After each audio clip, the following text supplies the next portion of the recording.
Yeah. And you cannot breathe in the state of California without a Proposition 65 warning notifying you that the air that you're breathing may be toxic. I'm being a little facetious, just a little bit. I can do that now that I'm retired. Hazardous materials include explosives, flammable gases and liquids, poisons, corrosives, non-flammable. Okay, you can read that right there, right? Where are hazardous materials in your home? Under the kitchen sink. Under the bathroom and under the kitchen sink. Garage. Under the kitchen sink, in the garage. In your walls. In your walls. You have a Proposition 65 warning on your front door. It's everywhere. With plastic covering on the proposition board. Right. You know, Proposition 65, this sign contains Proposition 65 plastic, you know. Looking at the sign is bad for your eyes. So, we're getting to the point right now where, my gosh, you can't drink bottled water and, jump in the ocean because there's microplastics everywhere. It's insane. I say all that to get to the point of I don't want anybody to become a victim from hazardous materials incidents. There are chemicals out there that may not affect you, but may affect your children's children. Why was so-and-so born with an arm coming out of his head? Oh, his dad was exposed, his great-granddad was exposed to something. It's terrible. The easiest way to do that is prevention. Okay? How do we know where hazardous materials are? 619. Placards. So, here's one. I'm sorry? I think I got the number wrong, but that's NFPA. Oh, right. I'm sorry, yeah. This is an NFPA sign. Did I miss one? You said... I recognized that it was NFPA. I forgot if I got Oh, that yes. correct. Okay, so this is an NFPA sign. This is on fixed installations. This goes on tanker trucks, right? No, this goes on buildings. So, we have a numbering system, and it's set up like this, right? What is blue? By looking at your book. What is the blue category? 619. Pellet. Okay, how bad it is. Okay, what's the red? Flammability. What's the yellow? Reactivity. What's the white? Anything special. Okay? Any special information. All right. So we have a series in here, and it says that if you have an NFPA placard, excuse me, on page 619, I thought it had on here between 1 and 4 for the hazard numbers is actually 0, from 0 to 4. Okay, 4 being the highest hazard. Okay, a firefighter wearing his full protective gear, the standard firefighter wearing his standard full protective gear, the highest numbers on a building that has a placard like this where the hazardous materials are involved is a 2 here, a 4 here, and a 1 here. 241. Okay? So you will see this on fixed installations. Now let me tell you something. Does every building that has hazardous materials have a placard like this? No. Let me tell you a little bit about it because this is a CERT warning sign. This is, remember Danger Will Robinson? Where's that from? Lost in Space. Lost in Space, thank you. Who said that?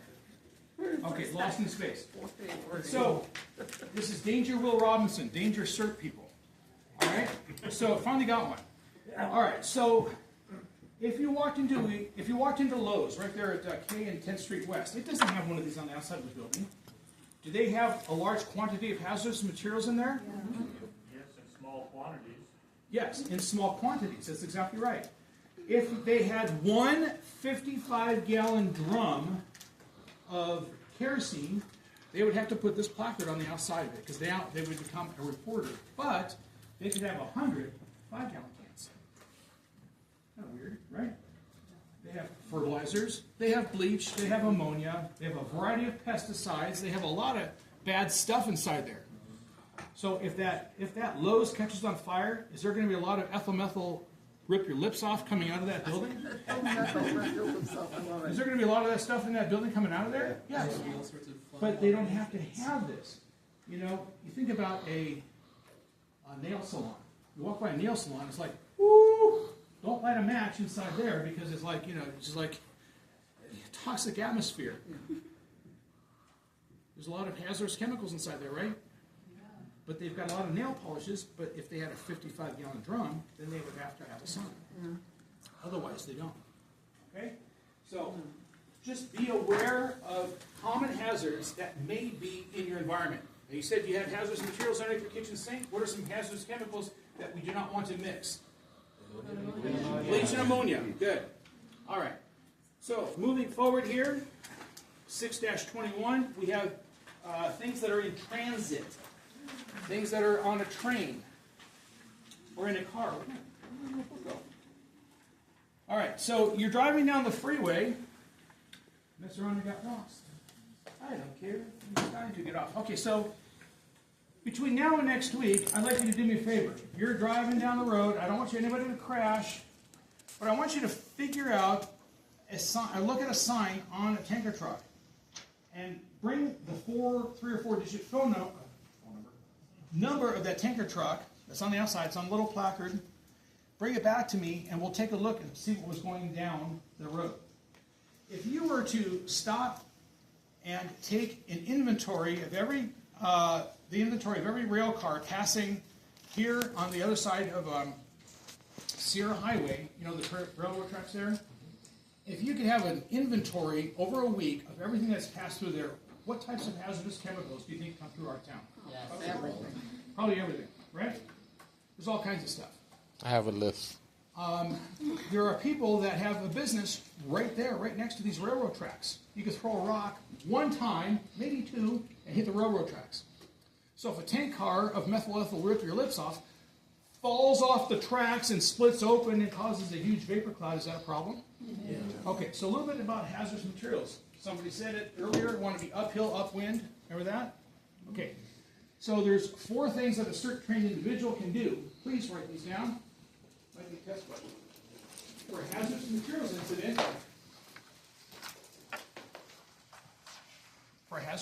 incident, what could a CERT trained individual do? You can isolate the area, deny entry,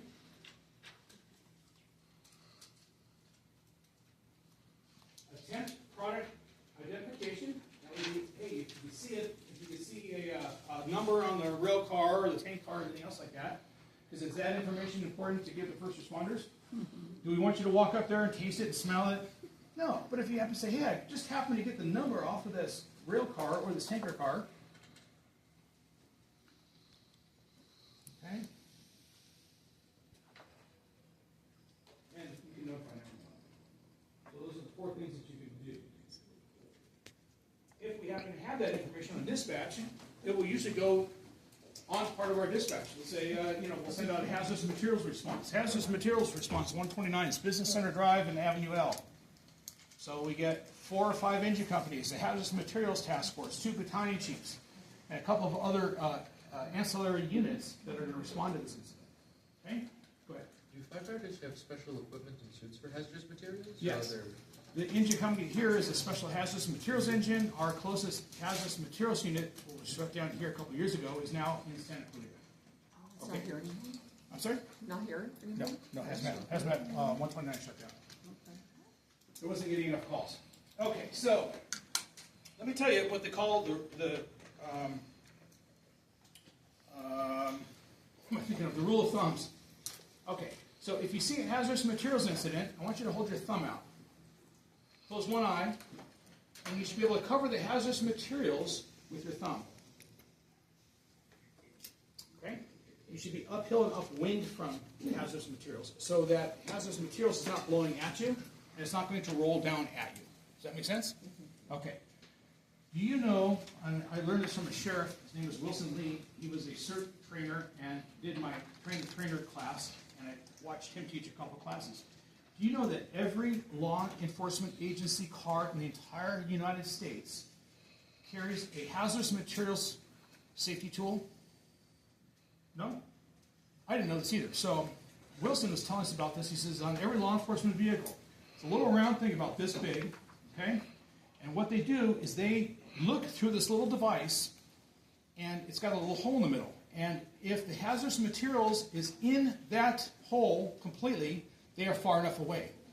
It's got a little powder on it. If the powder blows at you, and you're looking at the hazardous materials incident, you're in the wrong place. The powder needs to blow away from you. And it's also edible. Donuts. Donut. Okay? All right. Oh, and if you put it on the ground and it rolls to the incident, you're good. Good to go. But then it's no longer edible. I'm sorry? I want to pay attention, like every detail, right? Right. Oh, yeah, if you put it down, if you roll it on the ground, then you may not be able to eat it, but I don't know, I've seen cops do funny things. 5-second rule. Right. Okay, so between now and next week, do me a favor, find out if there's anything else that you can take a look at. And remember, folks, hazardous materials are not fun at all.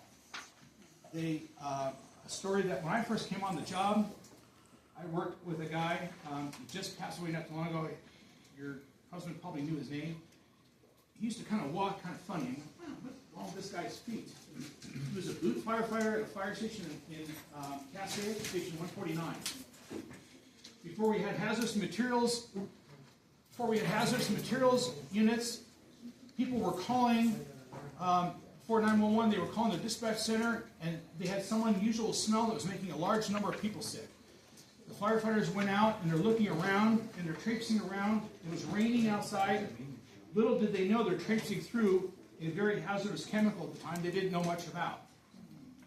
A couple of months later, one of the firefighters, the fire captain, developed a severe respiratory illness, and I believe within a very short period of time died. Engineer died a couple of years later, and this firefighter had to go through constant, I forgot what they call it. He had to go into steam rooms and stuff like that. Are you familiar with, drawing a blank here. Think of the guy's name. That's not familiar to you? Burn that water? No, he was at 123s. Engineer. He had an airplane out here at Fox Field. Anyway, so he had to go through about every year or so. He would go in and get decontaminated. So he would go into steam rooms, and they would take towels, sterile towels, and wipe off his feet. And they still had the chemicals coming out of his feet, his armpits, and his groin. Wow. And he wound up having a lot of bone problems. I say that to get to the point of these chemicals are everywhere. And folks, our situation, even though our awareness is up, the information is up, exposures are also increasing in terms of the numbers of people that might be exposed to this. So just don't get involved with anything that's hazardous materials. Well, Okay? even like Dominic went on trash fire, decades ago, and every single person that went on that trash fire got sick. Every single one of them. And it's because you don't know what's in there. You don't know what's in there. Right. Yeah, we had an incident called the Pine Incident, and it was in 73's area in Newhall. It was a big recycling hill where they would grind up stuff, trees and those types of things. And little did anybody know that they had buried a bunch of hazmat underneath there, buried it in a bunch of chipped mulch, and we put like several million gallons of water in this thing, and there was like green runoff out of this thing, and a lot of the firefighters went off. It was terrible, so it was just really bad. Okay, I think that pretty much concludes the section on that. I hope that the information that's been provided has been somewhat enlightening. Remember, next week we're going to do a hands-on training, and we're actually going to show you how to crib, lift up something, and we're going to show you how to operate a fire extinguisher. Questions? Scary stuff, or was it informative? Do you Not mutually exclusive. do you feel like you're, yes, You said you were gonna maybe touch on like the seizures? seizures. Okay, we're going back a little bit. So, when I teach the medical portion, what is in the book is woefully inadequate for several things. The snake bites and things like that. Seizures are very unique in that when you're doing an assessment of somebody's breathing, if somebody's having a seizure, you know what a seizure is? Seizure can look like this, or it can be somebody doing full-on body movements. I'm moving my arms because of a brain signal that goes from my brain to my arm and says, lift your arm. If the brain starts sending out a massive amount of impulses, your whole body can shake. Your diaphragm is a muscle. And so your breathing becomes erratic, okay? Your jaw can begin to clench. And so all of these things that we learned about seizures kind of go out the window. Open the patient's airway, and all of these kind of weird things. All of that kind of goes out the window. People have stuck pens and pencils and fingers and stuff like that down their throat because they say they're choking. If somebody's having a seizure, let them have their seizure. Start the watch. Okay, it's 2:39 right now. Call 911. Make sure they don't hurt themselves. If they're banging their head, put something underneath their head. When 911 arrives or when the seizure stops, you say, hey, the person's been seizing for 2 minutes, because the other people are going to say 5 minutes. They're going to say 10 minutes. A 10-minute seizure is really bad. A couple of seizures like that, and it goes into a whole different category of seizures. Describe it. Was the whole body shaking? Was one arm shaking? As the person starts to come out, they're hypoxic. They haven't had enough oxygen. That's what that means. So they're not going to be able to understand you. They're going to be biting down. They're going to be fighting you because their brain hasn't had enough oxygen. So you're not going to hold them down. They may be incontinent. Okay? You're containing yourself right now, hopefully, because you have muscle tone. As soon as you lose that, as soon as you start making your body start doing these things, stuff comes out. Okay? So, I'm being kind by all those words, by the way. All right? So, you want to be careful of what you're touching with these patients. They're kind of a difficult patient to manage, especially in the realm of CERT. So, if somebody's doing that, EMS arrives. Hi, hey, listen, I saw the person, they're shaking on the left side of the body. The whole body was shaking for about 3 minutes. I timed it. And somebody else is going to contradict you and say, no, you looked at your watch because you're a disciplined individual. Make sure they don't hurt themselves. As they start to come out of it, they may fight you. You don't jump on them. Okay? It's a difficult patient to manage. Okay? Was that 1 minute dissertation helpful to you? Okay. All right. So I usually cover that in medical. I'm not sure that it was, apparently not, but now you're armed with that knowledge, so when you walk out the door, if you ever see that, you understand what's going on, and you can provide reliable information to the first responders. Good? Thank you. Okay, anybody else have anything to add for this unit before we go to the next unit? Okay, how about while I shift gears here, if you just kind of stand up. If you want, you can take 3 minutes or so. Ray, do you have anything to add before we go to the next? No, I don't think so. Go. Okay. No bad. Scott, can I take a second? Sorry? Can I take a second? Has everybody signed in for today? Oh, how about wait till they come back? When they come back. Is the next unit 7? Yeah.